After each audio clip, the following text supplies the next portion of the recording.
Bonjour madame. D'après vous, quel est le rôle d'un député? Je ne sais pas. Vous ne savez pas, vous vous y intéressez ou Je m'y intéresse pas forcément.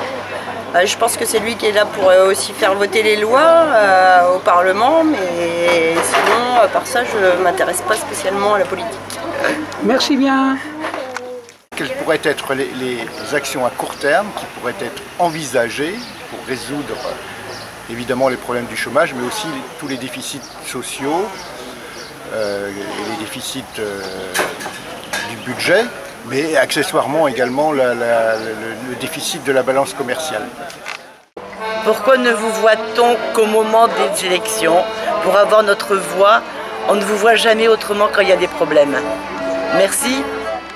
Je suis artisan boulanger-pâtissier, j'embauche des jeunes en apprentissage. Aujourd'hui, vous nous proposez quoi pour leur faciliter l'accès aux formations?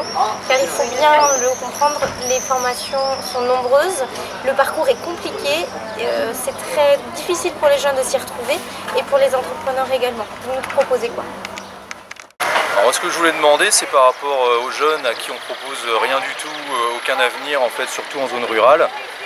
Quel rapport ils peuvent avoir avec les élus quand ils voient que ceux-ci en fait, dépensent en fait, des sommes faramineuses dans des projets totalement inutiles d'aménagement qui ne servent qu'à eux-mêmes.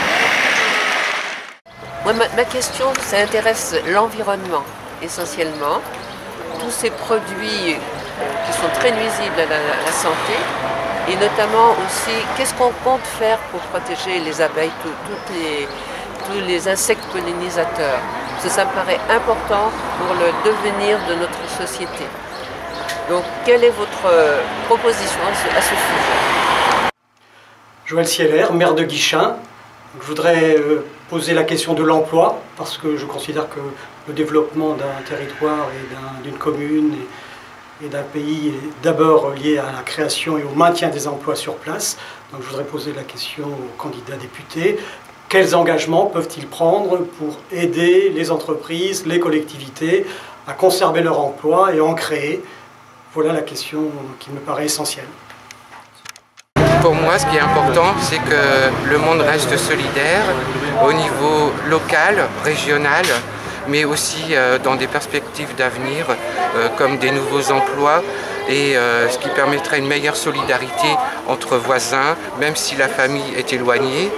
Et je voudrais dire aux candidats, mais pensez-vous qu'au niveau départemental, régional, voire national et au-delà, c'est-à-dire européen et international, y a-t-il des solutions que vous pouvez nous apporter et donner suite aux élections? La question qui me préoccupe, en ce moment, j'entends parler que l'éducation, donc le rythme va changer pour être plus proche du rythme de l'enfant à l'école. Et je trouve ça très bien, mais du coup, qu'est-ce qui va être proposé l'après-midi aux enfants pour pas qu'ils passent leurs après-midi devant la télé, pour pas qu'il y ait des différences sociales importantes entre les enfants qui auront l'opportunité de faire des activités prises en charge par leur famille et ceux qui n'auront pas cette opportunité-là. C'est vrai que moi c'est quelque chose qui m'interroge beaucoup parce que je tiens à ce que les enfants gardent quand même une forme d'équité face à leurs occupations. Voilà. Bonjour, Christophe Bodinier, je suis le gérant de la société Bois d'Hiver 35 à Saint-Senoux. Je suis une entreprise qui produit du bois de chauffage, de la plaquette. L'entreprise a vocation à faire du bois énergie, distributeur de granulés, etc. Ma question est la suivante. Il y a une volonté de faire dans l'énergie renouvelable, en l'occurrence le bois. Qu'est-ce que les élus ont à proposer dans ce domaine? Avec quelque chose de bien particulier, puisqu'il y a des gens qui travaillent au noir sans avoir la moindre pénalité aujourd'hui. Est-ce qu'on peut imaginer que quelque chose aille dans ce sens-là? Quelle dynamique comptez-vous apporter en milieu rural en termes de culture, de déplacement et en termes de commerce de proximité? En tant que professionnel de santé, dentiste, je serais intéressé par les propositions des candidats concernant les remboursements de soins dentaires et plus particulièrement la prothèse dentaire.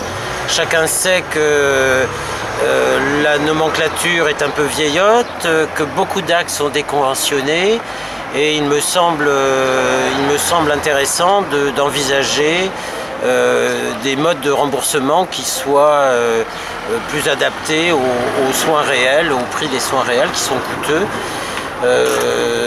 Cela me paraît d'autant plus important que bon nombre de nos concitoyens aujourd'hui ne se font plus soigner et il y a d'une certaine manière une urgence à envisager un remboursement plus important. Bonjour, j'aurais voulu connaître votre position concernant l'évolution du commerce de proximité et votre position aussi sur l'ouverture des supermarchés et hypermarchés le dimanche et les jours fériés. Merci. Savoir s'il y aurait eu des mesures d'accompagnement pour l'application de la RT 2012, surtout pour les petits budgets, les gens qui ont du mal à faire construire déjà aujourd'hui. Bonjour, c'est pour une question pour les tags sur les façades de murs de voitures. Comment on répare, comment la personne qui achète tout répare les dégâts si la gendarmerie veut bien se déplacer parfois. Alors, comment faire pour payer des prothèses auditives en sachant en moyenne c'est à peu près 3 000 € pour 2 prothèses, en sachant que sécurité sociale plus mutuelle plus la MDPH, il reste à notre charge 1 800 €. Voilà. Réflexion personnelle à faire sur la consommation énergétique des gros groupes industriels ou commerciaux. Est-ce qu'il n'y aurait pas moyen de les inciter à produire de l'énergie, soit par défiscalisation ou d'aide quelconque? Et de cette façon-là, les industriels pourraient baisser leurs coûts de fabrication et compenser la main-d'œuvre qui est soi-disant plus élevée en France qu'ailleurs et réduire leurs frais de production.